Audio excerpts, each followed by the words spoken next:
In the UK, it was announced a few months ago that all hairdressing courses in the United Kingdom have to teach how to handle African hair, the texture of our hair, all courses. So if you consider in the UK that all hairdressers all over the country will now be trained to handle African textured hair, what is to happen to the Black hairdressers who've been in business for a long time, who have poor service, poor appointments? You go there, you wait 4 hours to get your hair done. The shop isn't looking very good. The hairstyle might be okay in the end, but you wasted a whole day sometimes. You make appointments, they forget, and so on and so forth. What's going to happen to those businesses when Black women can just turn up into any shop on the high street and get their hair done? So I am concerned about wealth creation in our community, in the Black community. I'm very concerned. I'm concerned that we hold on to more of our wealth because we don't hold on to much of it. We're great consumers, but we don't hold on to our wealth and keep it in our community for as long as we should. So that's the premise of one of the reasons. I've got several reasons, but that's one of the reasons why I think it's important to talk about customer service. It doesn't cost anything. We're not asking you to buy expensive equipment. We're not asking you to, do something really expensive. All we're saying is you can be polite to people that come into your shop. You can keep your shop clean. You can invest in an appointment system where you book people in for appointments and you keep those times as best you can. You deliver, do what you say you're going to do, and then do it. Greet people when they walk in. Remember your customer by name, and acknowledge consistent service. You have some hairdressers, you've been going to them for 2 3 years. They never acknowledge the fact that you've been giving them your money for 3 years. They just accept it as, it is what it is.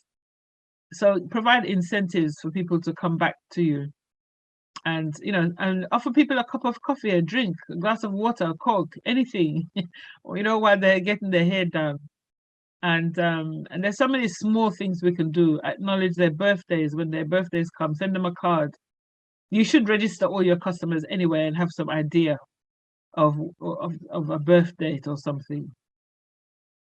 Thank you very much, Yvonne. This argument is very, very important for the reason that you already, of course, have listed, which is about the keeping of our wealth within the community. Because for us to be able to survive in this fast-changing world that is not dominated by service, I think they refer to it as the service economy. So it is very important that soft skills like those that we were mentioning become very important. And I want to believe that probably this was not taught all across the board, even among other community.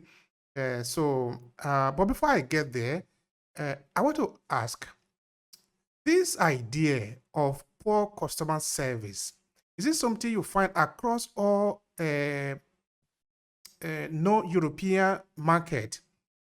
Or is it some African market, for example? I want to see if it's something that is general for all Black people. Let's use the word like that in UK. It's interesting. That's a very good question. Now, in the UK, there was the BBC. Everybody knows the BBC. The BBC had a comedy series written by Black people, performed by Black people. Not very often we have this, but we had one. And in that comedy series, there is a video called, it's on YouTube now, so anybody can find it. It's called Misery West Indian Restaurants. Anybody can find it on YouTube. I gave a talk last week about my book, and I played that clip. I was laughing so much, tears streaming down my face. And this video is from, I think, in the 90s. It was so funny, but it's extreme, but it's not too dissimilar today, where somebody comes into the place, asks for an item on the menu, they don't have it, and then just the way they spoke to the customer, it was so bad. But I was laughing my head off, and I think from too many years we've taken it as a joke. The other thing, I was working in Ghana and I was talking to maybe about 300 business people. And I can't remember what the conversation was about, but I think one of my colleagues mentioned customer service. And I asked the audience, how many of you in this audience, because I was curious, on the continent, how people feel. I said, how many of you in the audience experience poor customer service? And Obehi, nearly every hand went up. And I said to them, well, you're all business people, and if all of you experiencing poor customer service, some of you must be part of the problem. Everybody was kind of very embarrassed and kind of looked down. But it's true. If you're in a room with so many people and everybody's putting their hand up, then some people must be part of the problem, right? So I think some of the expectations may come in African countries. I'm not sure, but I imagine that some of the expectations may come from people who have traveled or international companies operating in a different way. Because how do you know something's not good, or you just feel you're not having a good experience? In the UK, you have much to compare with because you have all the high street shops with big budgets to set up customer service departments and handle complaints and all that kind of thing. The small business can't afford that. But back to your question of whether it's common to Black people. In the cook shops that sell Caribbean food, Jamaican food, West African food, and so on and so forth, it's just the service is just not efficient. And when I was doing because I wrote an academic paper in 2012 about service versus servitude. Are we as Black people conflating service with servitude?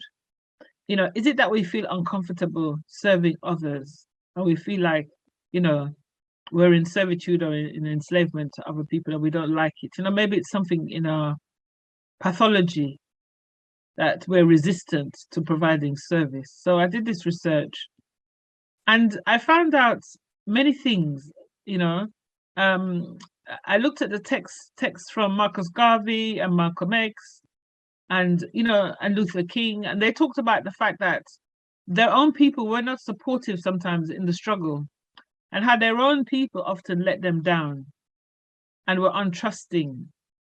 And so the question is, do we have fundamental issues of trust in our community? The other issue that came up for me was the fact when I did my research was that I did the research to present at an academic conference, enterprise conference, just to contextualize it. The other thing that came up was, that for people who are low paid workers across the industry, across culture, across color, anything, low paid workers are not always the most chirpy people because, they're not earning much money and so on. But one of the other things that came up was in these small African Caribbean businesses, the person running the business feels like he's King Kong or she's Queen Kong. And so they don't always treat the staff well. And that's the truth. And miserable people are miserable to customers. They're not going to be happy. If your boss is treating you, if your papers aren't straight and your boss is exploiting you anyway, you're not going to be the nicest person when somebody comes in, right?